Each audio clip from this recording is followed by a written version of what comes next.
Hello everybody, Kim Wilson here, and yay, I got to play with my beautiful papers again this morning. So had a great morning, and I wanted to retry this birdhouse card that I had made before.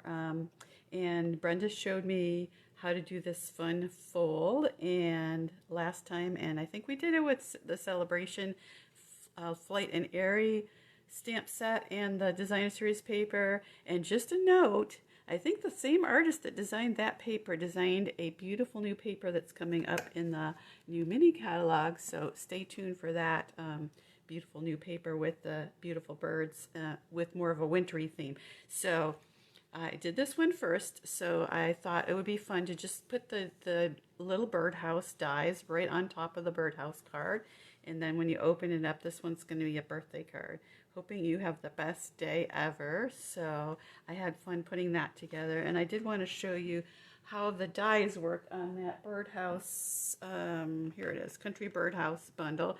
So really easy to put the dies together. You can either stamp or just use the dies alone like I did here. And so one die cuts out the entire birdhouse, and then there's 1, 2, 3, 4 other pieces. So this bottom piece goes right there, and then there's a roof piece, and then the skinny little accent piece right there, and then the little scallopy piece. And if you cut that out with out of cardstock, you can see the circles of the scallops will kind of emboss a little bit. They didn't really here on the designer paper, but there's also a stamp in here. Let's see, it is right right there. That little stamp there will stamp the border, one on each side, so you can get those little scallopy things stamped on your birds, on your birdhouse if you would like those. And I forgot to do it this morning, but that gives you kind of an idea how the birdhouse looks just with the die cuts. And I thought, wouldn't it be fun to do a Christmas and a Halloween version? So here is my Christmas version. Again, I used Country Birdhouse stamps and dies. So I used the little bird and the flowers, and then there's a whole bunch of these little flower dies here. And so I cut out a bunch of flowers from Real Red, excuse me, and some leaves from Shy Shamrock, and then added those around my little house here. And then it says Season's Greetings on the inside, and that is from Greetings of the Season, which is up in the online exclusives right now, and it's just a really handy stamp set. I was lazy and just used the one that was already put together, but you can add all these different words together in different combinations to for all sorts of holiday greetings. And then there's another one as well, greetings, I can't remember the name, but with all sorts of other greetings that aren't holidays. Okay, so then had to do Halloween because, well, yeah, this stamp set I've been dying to try. I always like to do a couple of Halloween cards just because they're fun. Not that I send them other than to my mom, but I think they're fun to play with. And Potions and Spells caught my eye this time. And of course it has a bird in it, so that was perfect for the birdhouse card. And I put him on top of a stack of books. And I couldn't not use the little kitty, because really he's so darling, and I made him peek out on the inside here. So look at that, Happy Halloween. So let me show you how I did the Happy Halloween, because you can see it's a long narrow stamp, and I only had a little circle to work with. So really easy to do because it's just all in one line, and there's a nice little gap between the Happy and the Halloween. So you can just take your stamp set and just tap it on the ink pad and get your Happy, and then wash it off, you know, stamp it, wash it off, and then do just the opposite with the Halloween, and then you can get it lined up on top of each other instead of a long greeting like that. The other way to do it is with your black Stampin' Write marker, the same sort of thing you can do. So, and my circle was still a tiny bit too small, so these are the deckled circle dies, so I just jagged out a little extra space there so that Halloween would fit. And let me show you how I did the the circles here, and then I'll show you how I did the cutting and scoring. So I used the 3 deckled circle dies, that not the very smallest one, but the next 3 smallest ones. And so it's a little counterintuitive because you're not doing them right in order. So the inside, I used the biggest one just so it would fill up that space and not have any gaps.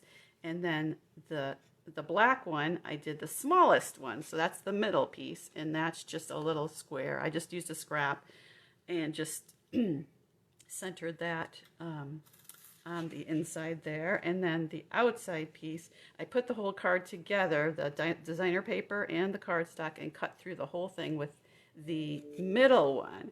So that gives that piece.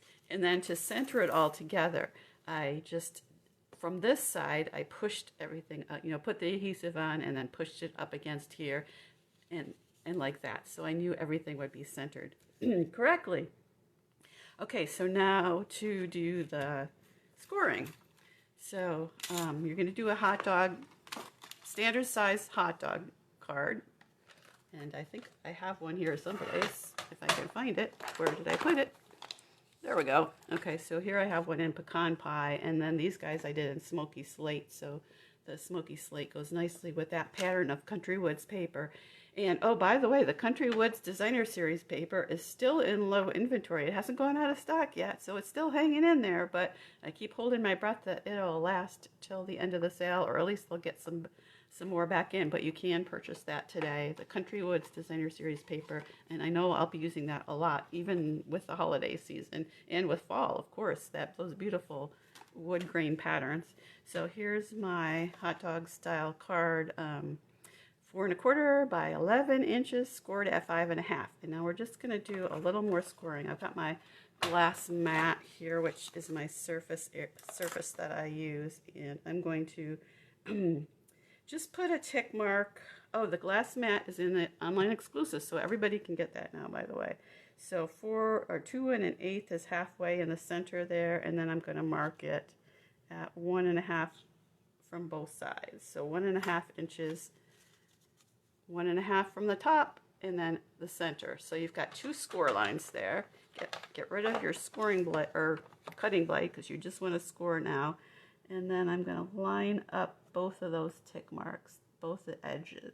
So looks like we got it there. And I'm going to try to do that pretty hard because I'm trying to score through 2 sides there. So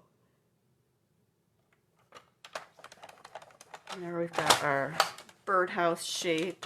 And then we're going to try to just scooch in that that center part, so we've got that fold like that.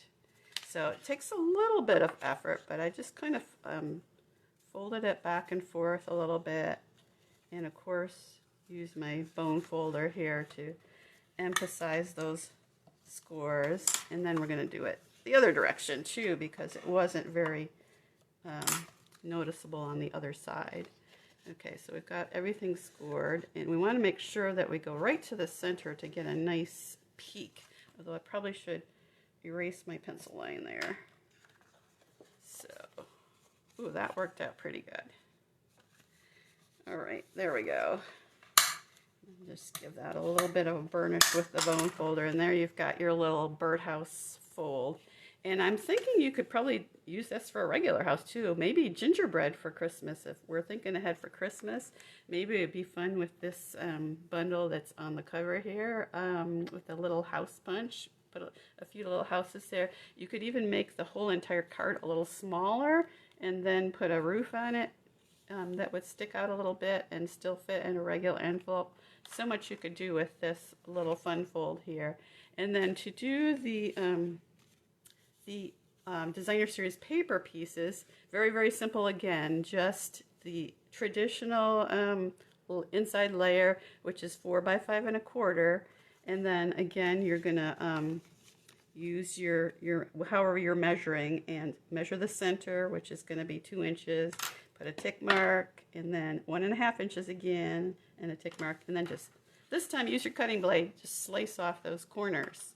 So very, very easy, and I did two of the same for all of the cards. Just, oh, actually this one I did 2 different ones. So, because the inside piece, if you're going to stamp right on it, you want to have it one of the lighter pieces. For these other guys, since I was stamping on a white piece, it doesn't really matter. But anyhow, so there are the directions. Let's see. Oh, I was going to tell you one other thing. If you wanted to make a little mini card out of the birdhouse die itself, you know, just run it through with it not quite to the edge there, and then when you decorate it with all those pieces, you can make them hang off, so that completes the little edge, so you don't have to worry about it looking silly like this. So all those little die cuts, just add them right to that, and then you've got a little mini card. So that's another cute idea you can try. So hope you have fun with these ideas and got inspired and got some good tips. And my mini catalogs are here. So if you should be getting yours in the mail from me. If not, let me know and I can get one out to you. Happy crafting!